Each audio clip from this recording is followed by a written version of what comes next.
Bom dia, pessoal, tudo bom com vocês? Por aqui tudo jóia. Bem-vindos a mais um vídeo aqui no canal Dani Delanos.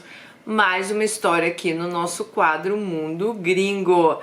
Tá chegando agora, não esquece de se inscrever no canal. Sim, aqui temos vídeo de segunda a sexta, 8 da manhã, horário de Brasília. Se você quer ser uma de nossas Alices e concorrer a $100 por mês, sim, manda sua história, a história mais vista do mês, e leva $100 para casa, a autora da história, tá bom?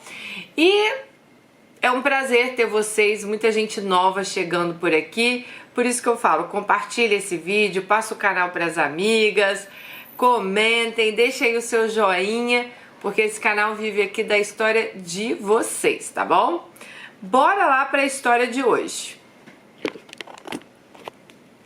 Eu não li essa história ainda, então vamos lá, vou saber junto com vocês. Bom dia, Dani. Primeiramente, gostaria de dizer que acho muito interessante seu canal no YouTube. Te conheci através de Dani Bogione. Beijo, amiga. Dani Bogione, do canal Sobrevivendo na Turquia. Quem não conhece, vá lá conhecer. Eu não perco um dia, já assisti muitas histórias do seu canal. Comecei a escrever essa história há mais ou menos um mês, mas tanta coisa aconteceu que eu não conseguia nem terminar. Aliás, se tem uma frase que sempre repito é: eu vim para essa vida para viver com emoção. Como disse anteriormente, virei sua fã, ou seja, eu não perco um dia das suas histórias.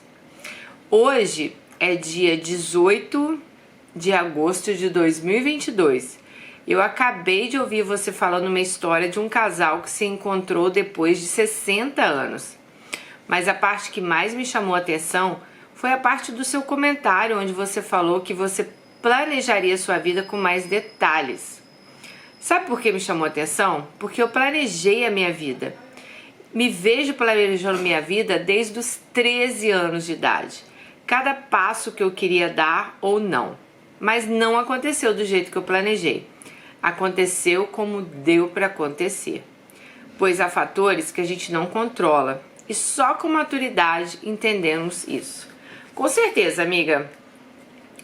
A gente tenta planejar a nossa vida, a gente tem nossos planos, a gente quer que seja daquele jeito, mas nem sempre acontece do jeito que a gente quer. Acontece do jeito que a vida tem que ser. Até porque eu acho que cada decisão leva você para um lugar diferente. Então, às vezes, a gente faz vários planos na nossa vida, mas às vezes uma decisão que a gente tome, né, a nossa vida sai de um jeito diferente. Hoje, eu acho que eu acho lindo quem fala assim: ai, não mudaria nada do que aconteceu na minha vida, né? Que bom, aquela pessoa tem certeza do que ela queria. Eu não, eu já mudaria muita coisa. Eu acho que eu mudaria muita coisa do que eu fiz, eu não faria. Muitos caminhos que eu escolhi, eu não escolheria. Hoje, com mais maturidade, se eu pudesse me ver de fora, eu mudaria muita coisa. E vocês? Vocês mudariam hoje muita coisa na vida de vocês? Eu acho que também, claro, né? Eu tendo mais maturidade. Naquela época eu fazia o que eu achava certo. A gente nunca faz o que acha errado. Já falei isso pra vocês. Bem, vamos lá. Estive pensando muito em como eu contaria a minha história, pois particularmente eu aprendi muito com ela. E talvez eu ajude outras mulheres. Minha vida parece uma novela mexicana, cheia de emoção. E muitas vezes emoções ruins. Quem é da década de 80 e 90 vai se lembrar de um quadro na TV Cultura que era Senta que lá vem história. Então senta que lá vem história, galera. Pois é, assim como eu adoro uma história longa e cheia de reviravoltas. E vamos começar. Hoje eu sou uma mulher de 41 anos, nascida no estado de São Paulo, e para contar minha história eu vou ter que contar um pouco da história dos meus ancestrais.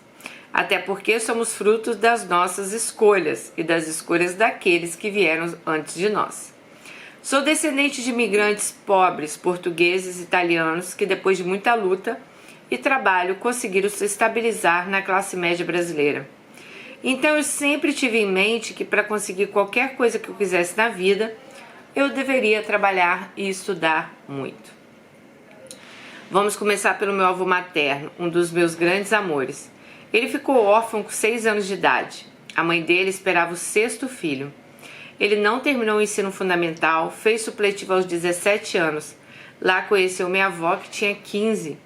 Ela era a quarta filha, num total de 12. Ela estava na mesma escola porque fazia curso de corte e costura. Meu grande amor. Meu grande amor, a avó, né? Uma baixinha linda com carinha de boneca. Vinha de uma família de portugueses, mais bem estruturada. Tinha pais amorosos, mas com muitos membros em casa, onde todos começaram a trabalhar cedo e ajudar. Isso na década de 30. Depois de alguns anos de namoro, eles resolveram noivar. Meu avô foi muito bem recebido pela família da minha avó, afinal ele era um homem muito trabalhador. Se casaram no final da guerra, em 1945. Tiveram 2 filhos, um menino e uma menina. A menina, minha mãe.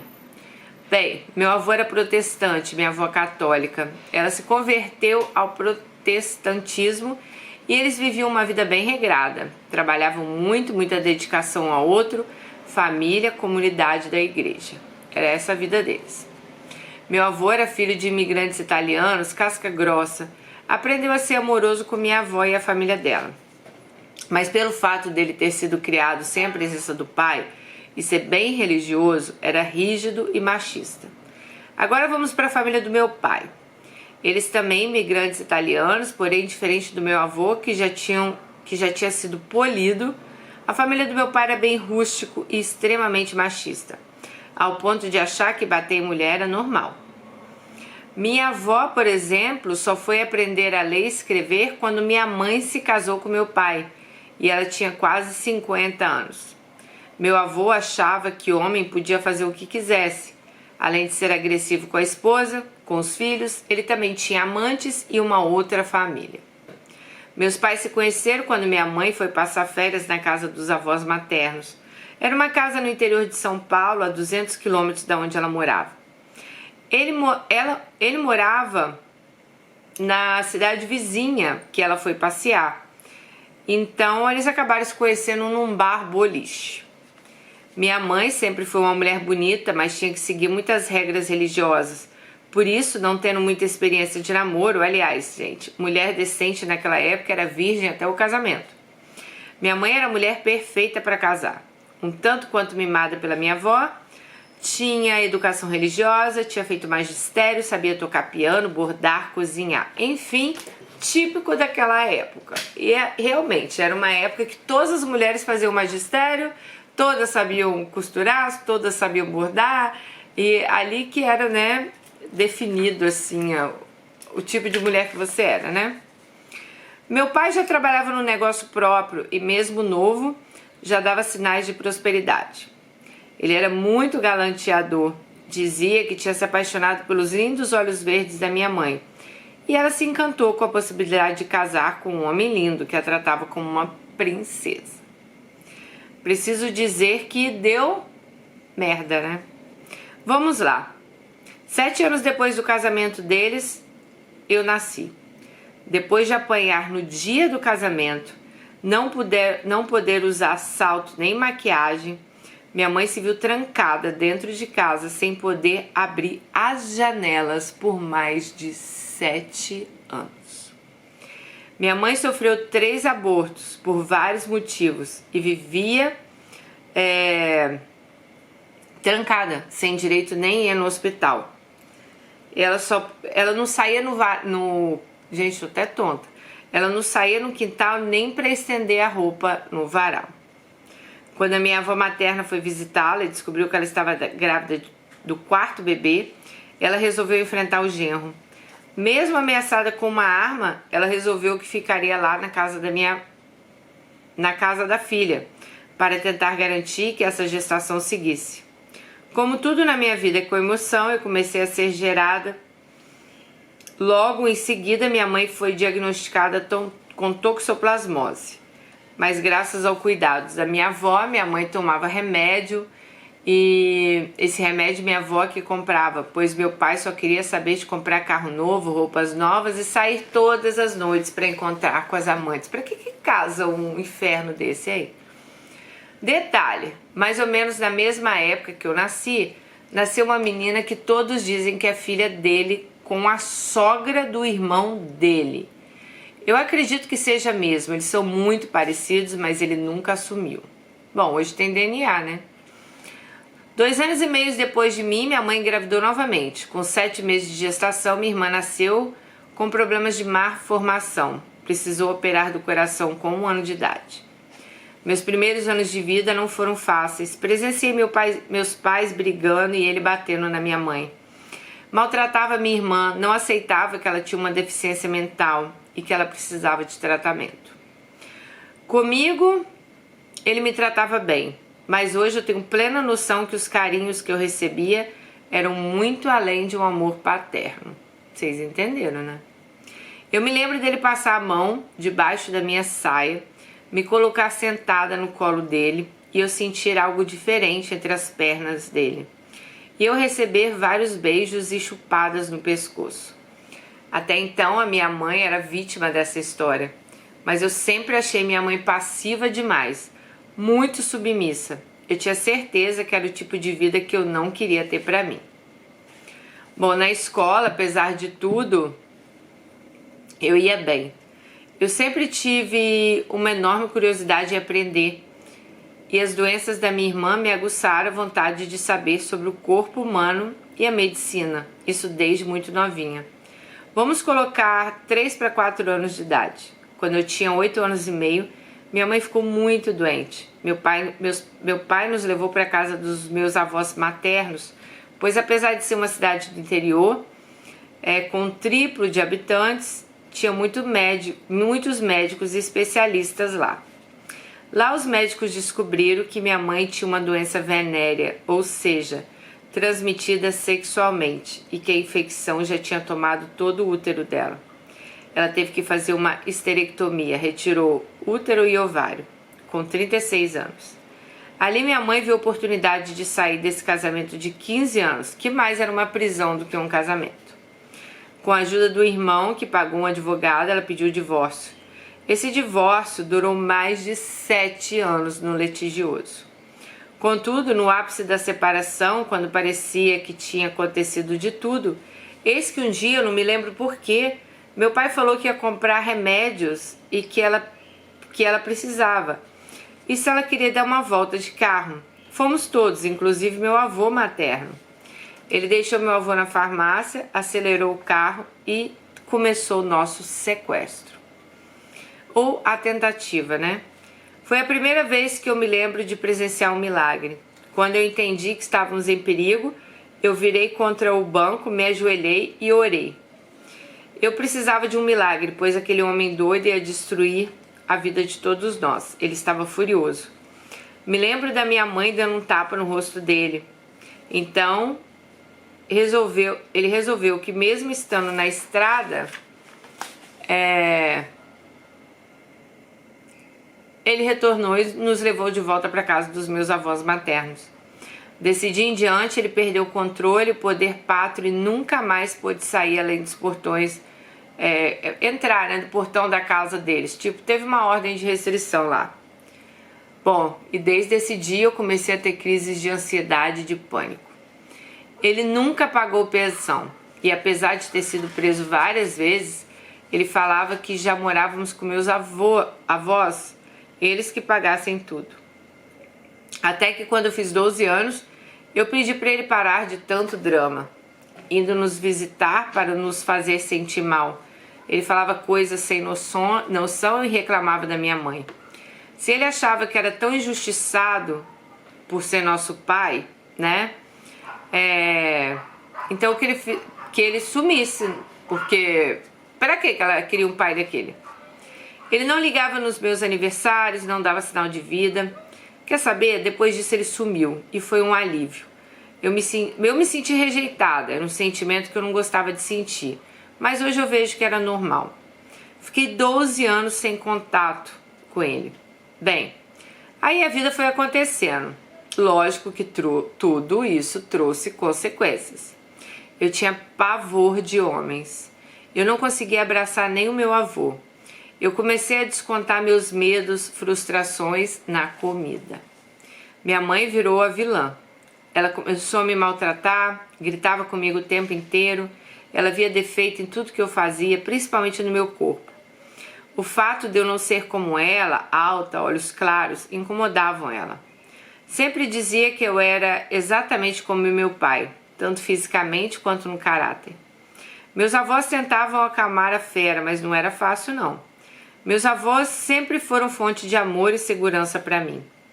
A minha sorte é que eu sempre amei ler e estudar. Eu tinha prometido a mim mesmo que eu usaria meu cérebro, ao contrário dos meus pais.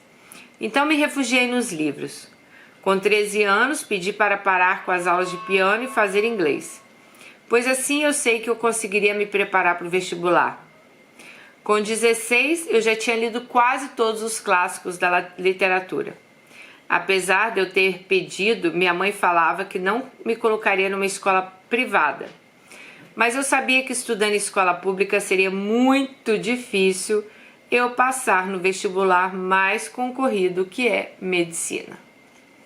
Acabei fazendo 2 anos de cursinho, mas quando iria para o 3º ano do cursinho, minha mãe falou que estava surtando comigo. E eu tinha 2 opções. Ou eu ia fazer uma universidade particular numa área de saúde, que eu acho que não sei se seria medicina, porque a mãe dela não quis pagar nenhuma escola particular, não ia pagar uma faculdade de medicina, né? Ou eu ia trabalhar e fazer a faculdade que eu quisesse. Nessa mesma época, por ela ter muita vergonha do meu corpo, ela também me pagou a cirurgia plástica. Retirei 2 quilos de mama e emagreci 18 quilos. Eu me sentia muito melhor. Pelo menos ninguém me chamava de bujão de gás. Nem que meus vestidos pareciam um saco de batata amarrado. Gente, eu não sou feia. Hoje eu olho minhas fotos e vejo por que as pessoas me elogiavam. Falavam que eu parecia Branca de Neve. Mas naquela época eu me achava a pessoa mais feia do mundo.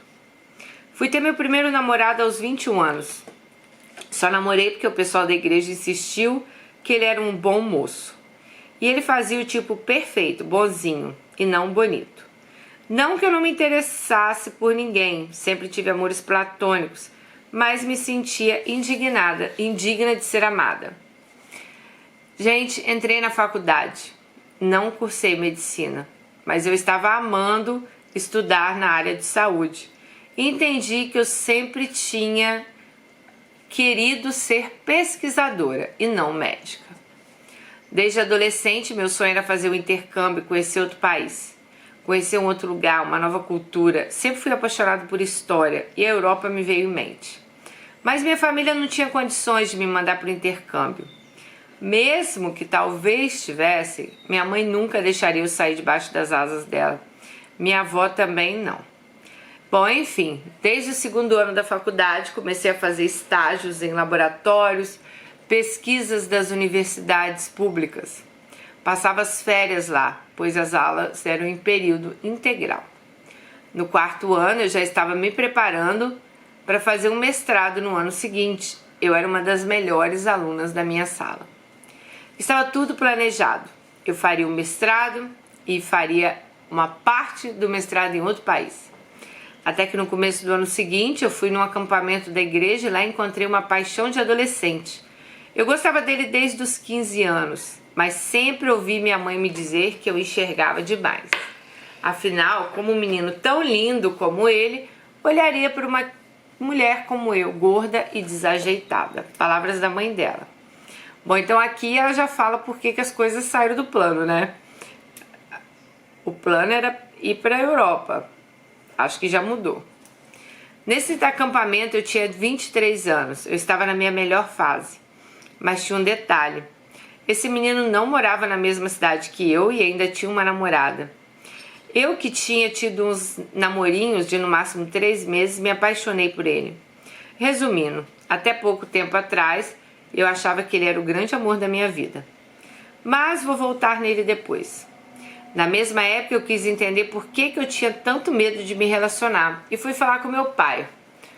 O doido falou que quase nos matou. Eu, minha mãe, minha irmã e avós na porta da igreja, mas que ele foi impedido por um amigo. Ele não se conformava em nos perder. Então, quando ela vai falar com o pai, ele conta para ela essa história. Com essa história do moço bonito, vou colocar o nome dele de Romeu I. De mestrado, meu pai, outra cirurgia da minha irmã, eu acabei dando uma surtada. Eu comecei a comer feito uma louca novamente, pois eu tenho ansiedade. Eu não passei na prova de mestrado e os meus sonhos se desmoronaram. Romeu 1, eu vivi uma das paixões mais intensas e verdadeiras que eu já tinha sentido por ele. A gente se dava super bem, mas ele não largava a namorada, mas também não largava o osso, que era eu. Depois de 2 anos de enrolação, onde eu fiquei perdida, tive crise de ansiedade e tendo a sensação de que ele não ficava comigo porque eu não merecia, eu resolvi parar de me encontrar com ele. Detalhe, não quis perder minha virgindade com ele. Eu não queria que ele tivesse esse trunfo nas mãos. Eu morria de medo de engravidar. Depois de 3 meses, um amigo da escola me reencontrou nas redes sociais e resolvemos nos ver. Vou chamá-lo de Romeu 2. Eu sabia que ele gostava de mim quando criança, mas nunca falou nada. Começamos a namorar e eu perdi minha virgindade com ele. Não foi nada demais, parecia mais um peso que ele tinha me tirado. Parece estranho dizer isso, mas hoje eu sei que minha inocência tinha sido tirada pelo meu pai. Eis que o Romeu 2 começou a dar uns sumiços no sábado à noite. Ele viajava, desligava o telefone, essas babaquices. Falava que eu não sabia transar, que eu precisava ser menos crente.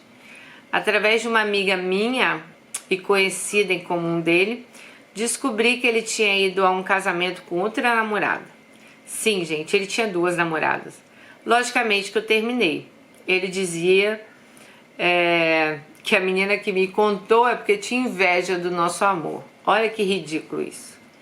Eu que não tinha passado no mestrado, fui fazer um treinamento e especialização em laboratórios de pesquisa, até que comecei a trabalhar como colaboradora de pesquisa num projeto grande dentro da universidade. Depois de mais de 1 ano sozinha, só ficando com um aqui, outro ali, de vez em quando um beijo na boca, conheci um moço super bonzinho, na mesma instituição que eu trabalhava, Romeu 3. E mais uma vez tinha as características que eu gostava, estudioso, bonzinho, mas não era bonito. Na época eu estava muito fragilizada. Eu tinha tentado outra vez o mestrado e não tinha passado. Tinha sido humilhada pela minha ex-orientadora, falando que eu nunca seria uma cientista. Ela tinha me falado para eu desistir, pois eu não passaria na prova. Além do mais, meu avô já estava por volta de 90 anos e começou a adoecer. E a vida lá em casa se tornou insuportável. Fiquei amiga de Romeu 3, ficamos amigos e acabamos saindo. Sabe os sinais ruins que a gente tanto fala? Ai, gente, ignorei. Pois eles não eram tão visíveis e eu não era tão madura para ler as entrelinhas, apesar de saber ler muito bem as pessoas. Começamos a namorar e em menos de 2 meses eu já estava conhecendo toda a família dele e ele a minha. Adivinha quem reaparece nesse tempo? Romeu 1, ainda mais lindo. Tinha mudado para minha cidade novamente, estava fazendo outra faculdade. Nos encontramos num evento e ele pediu para eu dar uma chance. Isso fazia 3 anos que a gente tinha terminado.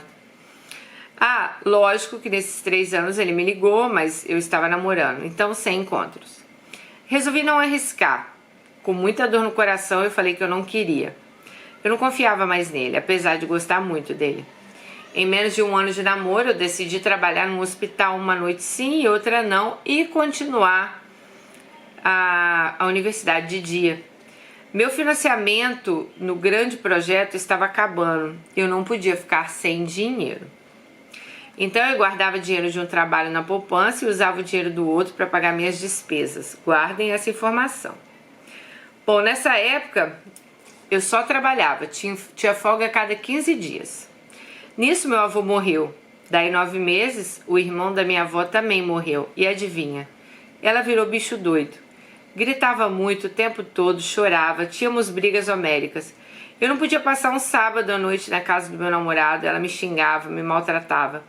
Um dia, voltando para casa, ela falou que eu não precisava mais voltar, que eu podia morar com ele, já que eu preferia estar com ele do que com ela. E assim, em menos de 2 meses, nos organizamos e nos mudamos para uma casa que nós alugamos. Já tínhamos conversado desde o começo do namoro que ele terminaria o doutorado dele e iríamos juntos para os Estados Unidos, pois a pesquisa fora do Brasil era reconhecida e paga melhor. Pois bem, nos mudamos e decidimos que não teríamos filhos naquele momento, pois eu tentaria um mestrado mais uma vez. além do doutorado, faria outra faculdade.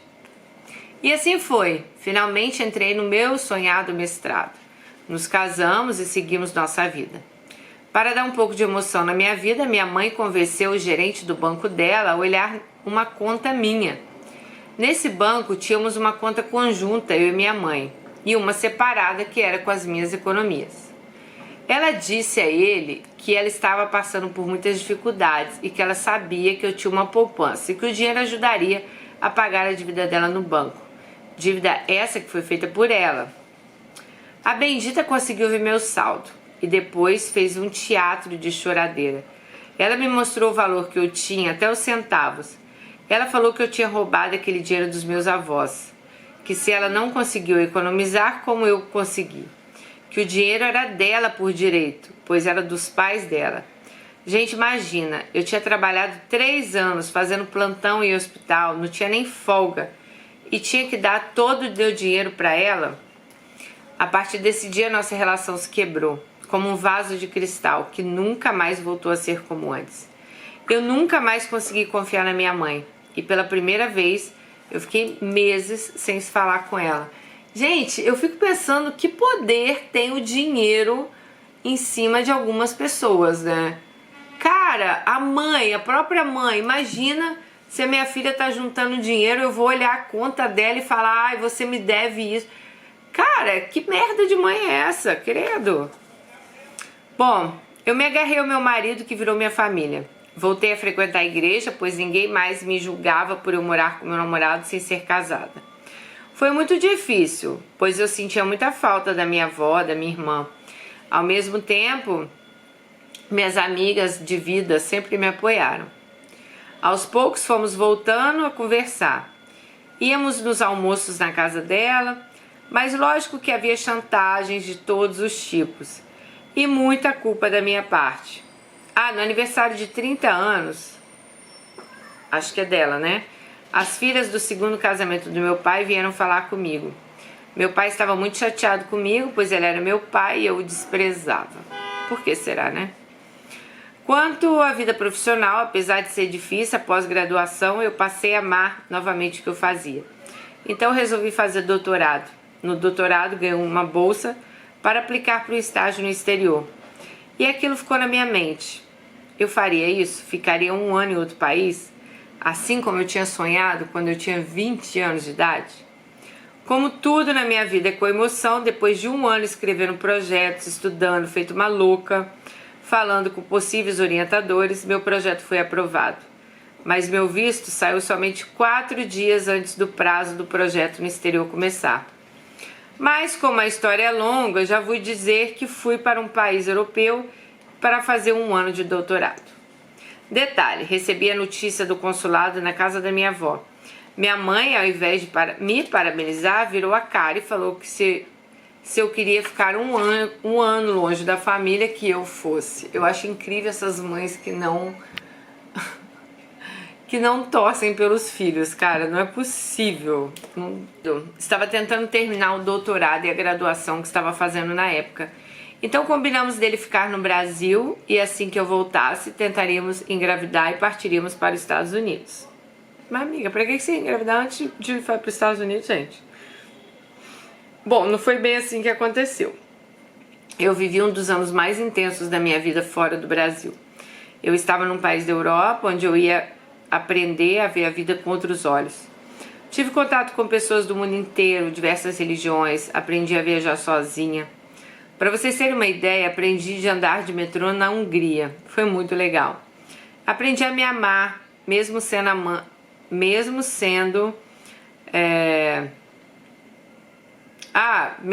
sozinha, né? Ela aprendeu a se deliciar com a própria solidão dela. Aprendi que Deus cuidava da minha vida nos mínimos detalhes. E estou vivendo um sonho. Estava, né? Acho que já passou isso.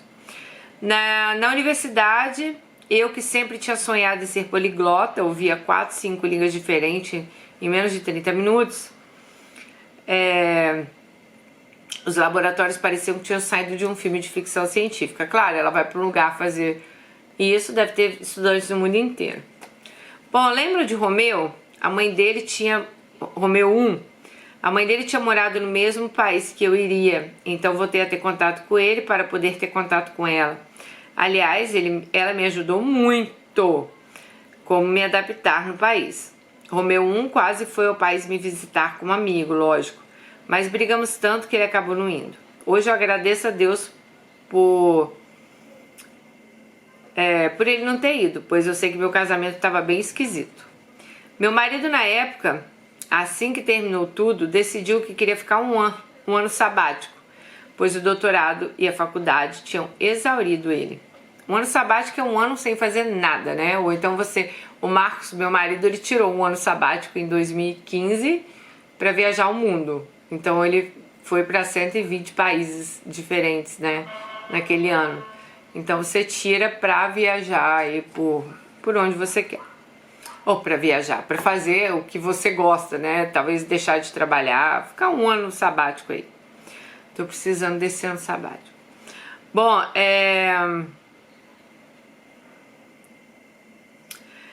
então ele tinha que aproveitar. Ah, tá. Apesar de eu discordar desse ano sabático, eu não podia fazer muita coisa, eu estava vivendo o meu momento. Eu tinha que aproveitar e depois resolver esse detalhe. Até porque eu estava sustentando a casa, pois a bolsa dele tinha acabado há mais de um ano. Mas quando me mudei para o exterior, eu ganhava muito pouco. Só dava para eu comer e pagar um aluguel. Para viajar, talvez por ali, né, na Europa, vários países pertinho. E eu economizava muito. Ele sabia que eu não contribuiria financeiramente para essa decisão dele. Gente, você tirar um ano sabático, você tem que ter isso aqui, né, querida? Porque se você não vai trabalhar, não vai fazer nada, você tem que ter pelo menos o dinheiro para se sustentar, né? Ele falava para eu ficar tranquila, pois ele tinha guardado um dinheiro que daria para passar um tempo até ele arranjar um trabalho. 3 ou 4 meses antes de eu voltar, eu fui ficando preocupada. Eu não via aquele homem se movimentando. Eu não sabia o que seria de nós. Eu não decidia o que eu queria fazer. Já tinha se passado 8 meses da decisão dele e ele passou a intensificar a vida dele de dormir de dia e ficar acordado à noite, estudando o futuro, diz ele.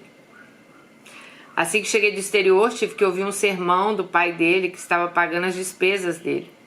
Logicamente, quando consegui essa oportunidade, a família dele falou que eu, como mulher, deixando o marido, não era algo tão legal assim, mas lógico que conversando. Era claro que se fosse ele no meu lugar, não teria problema.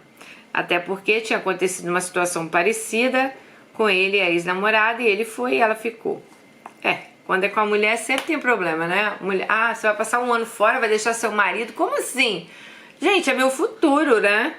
Eu acho que tem que fazer isso sim. Sorry, galera. Bom, a empolgação dele de me ver depois de um ano foi quase nula. Sexo, nem pensar. Ele não estava com vontade. Acho que ele não estava bem emocionalmente. Lógico, né, amiga? Aí voltei a assumir as despesas da casa. Toda vez que tentava falar sobre planos futuros, aqueles que a gente tinha acordado 10 anos antes, ele se estressava.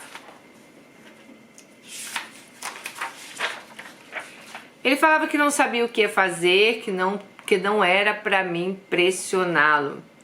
Quando eu estava ficando velha para ter filhos, ele dizia que era assim mesmo, nem todo mundo tinha o que queria na vida.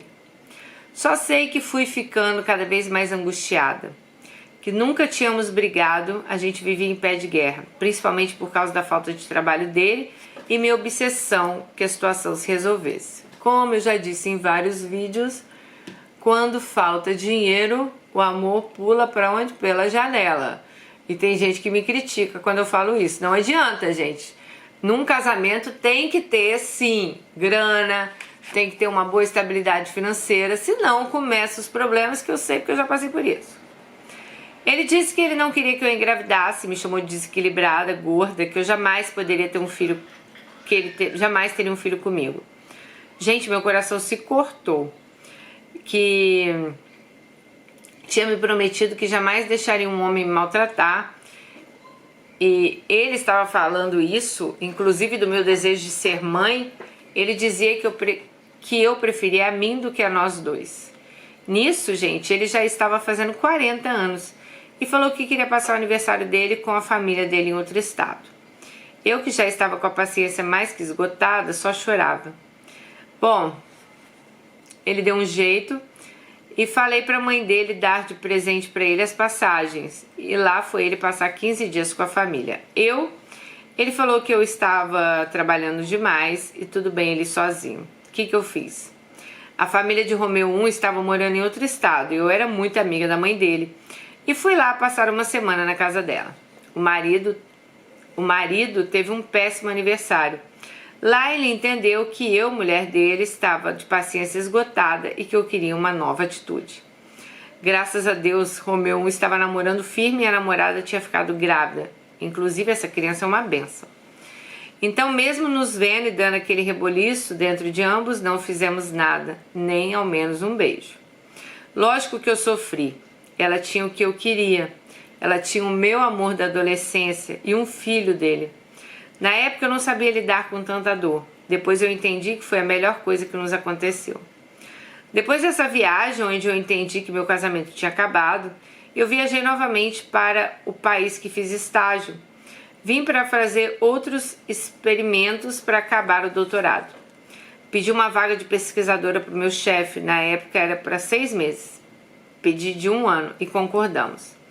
Depois que eu voltasse, dali a 2 meses como doutora, ou seja, eu ia voltar separada e com meu doutorado defendido. Como já estamos com 8 páginas de história, eu vou tentar resumir. Meu ex não aceitou, me chamou de louca para baixo. Não deixou eu tirar minhas próprias coisas da minha casa. Gente, foi tanta confusão que tivemos que os vizinhos tiveram que chamar a polícia. Eu fui para casa da minha avó e adivinhem, minha mãe me maltratou muito. Ela não entendia que eu estava mal por estar acabando um casamento. Tudo que eu passei no casamento ela me culpava.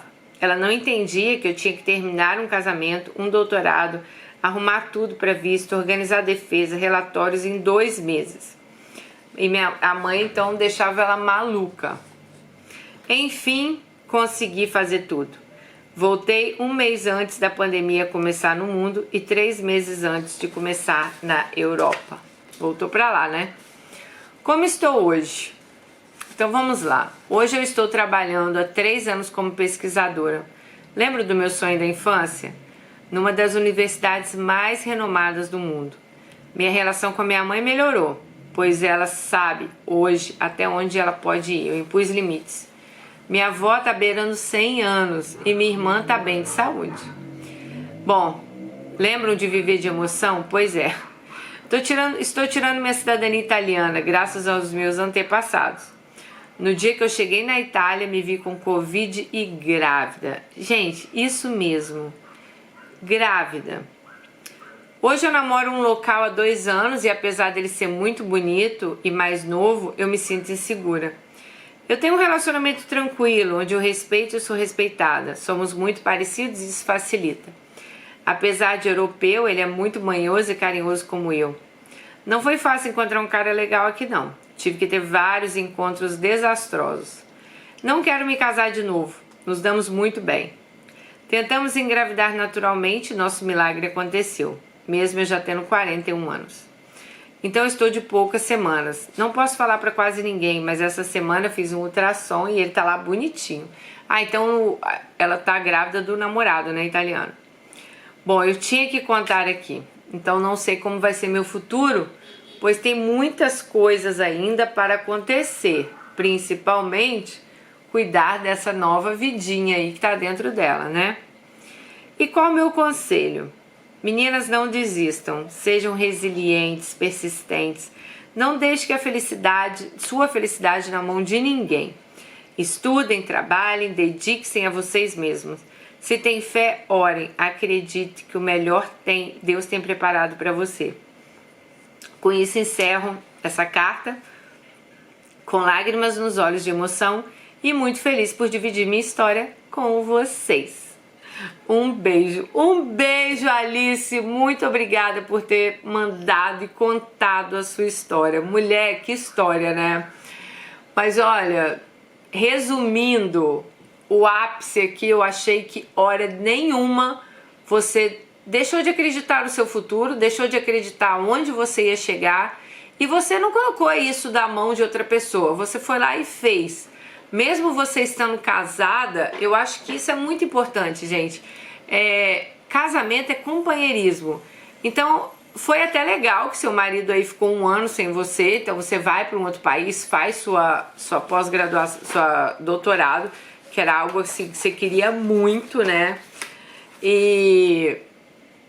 Só que realmente não dá pra ficar com um cara que tá lá 1 ano encostado, você não vê o cara se movimentar, né? Vocês estavam em caminhos diferentes, é isso que eu falo com as meninas aqui, sabe? Muitas vezes vocês estão em momentos diferentes, caminhos diferentes, e não tem como levar adiante uma relação assim. Por exemplo, ela estava num caminho que ela queria crescer profissionalmente, ela já queria ir para a Europa, fazer essas pesquisas, voltar para... E o cara estava lá. E ela fala uma coisa certa. A família, mas você foi e ele ficou. E se fosse ao contrário? Nossa, todo mundo ia apoiar o cara aí e ela ficar esperando por ele, não ia? E por que quando é com a mulher, as pessoas têm que falar, nossa, mas você foi e você decidiu fazer isso? Você deixou tudo para trás? E isso acontece muito. Eu mesmo já fui muito julgada de querer vir para fora para lutar, para dar um futuro melhor para os meus filhos, né? Como você mesmo disse, infelizmente nem tudo sai como a gente espera, né? Quando eu fui para fora do país, eu tinha certeza que eu ia trabalhar 1 ano, eu ia ficar rica e eu ia voltar para o Brasil, eu ia conseguir dar uma casa legal para os meus filhos, eu ia conseguir dar uma vida legal para eles. E não é isso que acontece, porque não foi essa, pode ter gente aí que conseguiu, mas não foi esse o rumo que a minha vida tomou. E quando realmente eu pude fazer isso, eu podia, né, a vida vai tomando outros rumos, a vida dos meus filhos também tomaram outros rumos. Então assim, realmente é algo que a gente não consegue planejar. E isso, pra mim, quem tá aqui comigo há mais tempo, que me conhece, uma capricorniana com ascendente em escorpião, gente, sério, as coisas saírem do meu controle terríveis pra mim, porque eu tive que aprender que eu não posso controlar tudo que acontece na minha vida. Apesar que, como eu falei pra vocês no início, acho que tem várias escolhas da minha vida que se fossem hoje eu mudaria, não teria tomado, entendeu? Mas eu sempre gostei de ter o controle total de toda a situação da minha vida. Eu sempre quis ter o controle total de toda a situação na vida dos meus filhos. E, pasmem, eu controlava até a vida do meu ex-marido. Mas não era um controle de ciúmes, não era um controle... A gente já estava separado. Mas como meus filhos estavam com ele, eu controlava a vida dele porque meus filhos estavam lá. Então, tipo, se ele estava saindo à noite, eu já falava, pô, mas você tá saindo? Você tá com alguém? E, tipo, eu me preocupava muito com isso. Claro, depois meus filhos foram crescendo, eu fui relaxando com isso. Mas isso me causou muita ansiedade, porque eu não podia controlar a vida de ninguém, né? Eu não controlo nem a minha. Quem dirá querer controlar dos outros. Mas é porque eu queria que tivesse tudo ali sob o meu controle, entendeu? E isso eu sofri muito, tá? Pra aprender que eu não sou dona de nada, que eu não tenho que controlar a vida de ninguém. Eu acho que você tomou decisões certíssimas na sua vida, porque a gente tem que ver o que é melhor pra gente. Ai, meu pai. Agora o cachorro não para de latir. Então, assim, a gente tem que tomar decisões realmente que sejam melhor pra gente. Muitas vezes você tá numa relação e às vezes você tá numa relação e você sonha, você tem sonhos que vêm lá de criança com você, né? Vem lá da sua infância. Aí você entra num relacionamento, algo assim. Aí o que acontece? Você deixa às vezes de realizar esses sonhos porque você está no relacionamento, você está com alguém, você não quer deixar aquilo naquele momento. Mas pra mim, tá difícil, hein? As meninas estão lá provocando o cachorro, ele tá gritando. Bom, então assim, eu acho que tem muitos planos que a gente às vezes faz na nossa vida e muitas mulheres elas deixam de seguir esse plano, porque tá apaixonado por alguém, ou tá vivendo uma relação, ou isso ou aquilo. Eu acho assim, gente, se é um amor verdadeiro, se é uma relação verdadeira, a pessoa vai torcer por você, ela vai torcer para que aquilo dê certo. Então, assim, se também ela tiver que esperar você, sei lá, estudar fora, concluir seus planos, faça. E se ela não quiser esperar, cara, faça do mesmo jeito, porque é a sua vida. Você pode ser que daqui a alguns anos você olhe para trás e pense assim: nossa, por que eu não fui fazer aquele estágio? Por que eu não fui, né, fazer aquela bolsa lá que eu ganhei, igual ela aqui? Ela pegou e foi. E tem que ser assim, a gente não tem que desistir. E ter persistência. Persistência é uma palavra-chave na nossa vida. Nem tudo vai sair como você quer agora, sabe? As coisas às vezes elas vão sair do seu controle, mas eu acho que se você tem persistência, se você realmente quer aquilo, as coisas vão acontecer. De tanto que você quer, de tanto que você persiste, aquilo vem pra você. Eu falei pra vocês que eu tinha um sonho de ir pra Europa um ano, achei que eu ia ficar rica. Rica não, né? Que eu ia voltar com dinheiro, que eu ia isso e aquilo. E eu poderia ter desistido no primeiro ano, sabe? Mas eu tinha tanta certeza que eu ia conseguir, assim, realmente fazer o melhor pros meus filhos, que eu ia conseguir dar um futuro legal pra eles, que eu ia conseguir dar uma casa legal pra eles. E eu fui em frente. E graças a Deus eu consegui. Entendeu? Não foi fácil, mas eu consegui. Então, cada um tem um sonho dentro de você. Eu tenho um sonho, Dani, sei lá, meu marido, ele tem um sonho de viajar o mundo. É um sonho dele. Tem pessoas aí que viajam 30 vezes para os Estados Unidos e nunca conheceram outro lugar sem ser os Estados Unidos, né? E o Marcos, ele não tem essa vontade de ir 30 vezes para um lugar. Ele tem a vontade de ir para vários lugares diferentes no mundo. Então, eu vou parar esse sonho dele? Não, eu sou a maior incentivadora dele. Vocês acham que eu vou em todas as viagens com ele? Claro que não. Porque eu tenho outros planos para minha vida. Meu sonho não é conhecer o Guará. Eu amo viajar. Mas eu não tenho esse sonho de conhecer todos os países do mundo. Eu gosto de viajar. Tem certos países que eu quero muito ir, que eu já fui, né? Já fui para 32 países, que é bastante coisa até, eu acho. Mas eu não tenho esse sonho, nossa, eu tenho que entrar, sei lá, no Iêmen, eu tenho que conhecer o Iraque, eu tenho que ir no Afeganistão. E tem pessoas que têm esse sonho. Eu acompanho vários canais de viajantes, meninos novos até, que viajam o mundo inteiro, assim como o Marcos faz, entendeu? Então aquilo ali, para aquela pessoa é ótimo. Não quer dizer que você vai ter esse mesmo sonho. Então você tem que correr atrás do seu sonho. E não é porque ele casou comigo que eu vou chegar pra ele e falar assim: não, agora você é um homem casado, você vai viajar sozinho? Deus me livre, gente, longe de mim, né? É o sonho do cara, lutou tanto, trabalhou a vida inteira pra isso, sempre teve esse objetivo.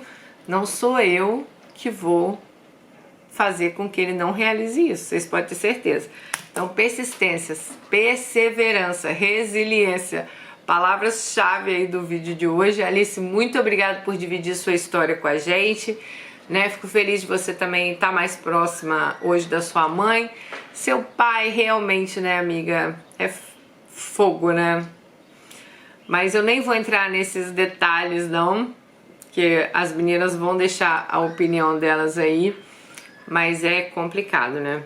Complicadíssimo aí você ter um pai desse, pensar, né, igual você falou, não era excesso de carinho, hoje você entende como outra coisa, um pai ausente que nunca ajudou em nada, é fogo.